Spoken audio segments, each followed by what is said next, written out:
रविदास के मंदिर में जाकर के सारे दलितवादी लोग माथा टेकते हैं और बहुत से दलितों के भ्रमित करने वाले उनके नेता हैं जो अपने भोले भाले दलित भाइयों को भ्रमित करते हैं ये कह करके कि दलित इज नॉट अ हिंदू, दलित हिंदू नहीं है। दलित रविदास के मंदिर में जाया करे, राम के मंदिर में न जाया करे। दलित वेद ना पढ़ा करे, पुराण ना पढ़ा करे, रामायण ना पढ़ा करे, राम को ना माने, कृष्ण को ना माने, रविदास को माने। लेकिन उन भोले भाले दलितों ने और कुछ मूर्ख बनाने वाले दलितों के नेताओं ने उनको नहीं बताया कि रविदास तो खुद वेदवादी थे, रविदास खुद ईश्वरवादी थे। एक समय था जब सरदाना पीर नाम का व्यक्ति सिकंदर लोदी के राज में रविदास के पास गया और कहा कि आप इस्लाम को स्वीकार कर लो, आप यदि इस्लाम को स्वीकार कर लेंगे तो हम आपको सम्मानित कराएंगे सिकंदर लोदी से। रविदास महाराज को, संत रविदास के पास जाकर के ये प्रस्ताव रखा सरदाना पीर ने, और सरदाना पीर इस्लाम का एक फकीर था। लेकिन रविदास ने कहा कि मैं तो पहले से ही सनातनी हूं, जन्म से सनातनी हूं, मैं इस्लाम को स्वीकार करके क्या करूंगा। और उन सरदाना पीर और संत रविदास के बीच शास्त्रार्थ हुआ, और जब धर्म का शास्त्रार्थ हुआ तो सरदाना पीर के पास कोई उत्तर नहीं था और सरदाना पीर हार गया। उस समय रविदास ने शास्त्रार्थ में जो बातें कही थी वो हमारे समाज के भीम के नाम पर, बुद्ध के नाम पर, रविदास के नाम पर दलित समाज को ठगने वाले लोगों को ये जरूर पढ़ना चाहिए। उस समय रविदास महाराज ने कहा, वेद धर्म है पूर्ण धर्मा, वेद अतिरिक्त और सब भरमा। यानी रविदास कह रहे हैं वेद धर्म ही पूर्ण धर्म है, सनातन धर्म ही पूर्ण धर्म है, वेद के अतिरिक्त जो भी है वो केवल और केवल भ्रम है, सत्य नहीं है, असत्य है। और उन्होंने कहा वेद वाक्य उत्तम धर्म, निर्मल वाका ज्ञान, यह सच्चा मत छोड़कर मैं क्यों पढ़ूं कुरान। ये कौन कह रहा है? रविदास कह रहे हैं कि मैं सनातन को छोड़ करके कुरान क्यों पढ़ूंगा, मैं वेद पढ़ूंगा, वेद का एक एक वाक्य अमृत है।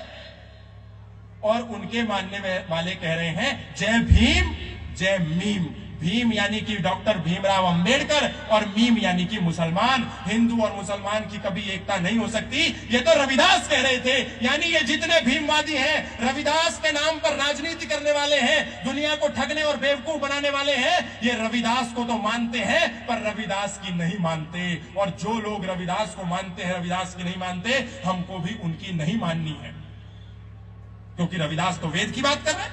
रविदास कह रहे हैं स्तुति शास्त्र स्मृति गाई, प्राण जाए पर धर्म ना जाई। मैं प्राण दे सकता हूं पर सनातन धर्म नहीं दूंगा।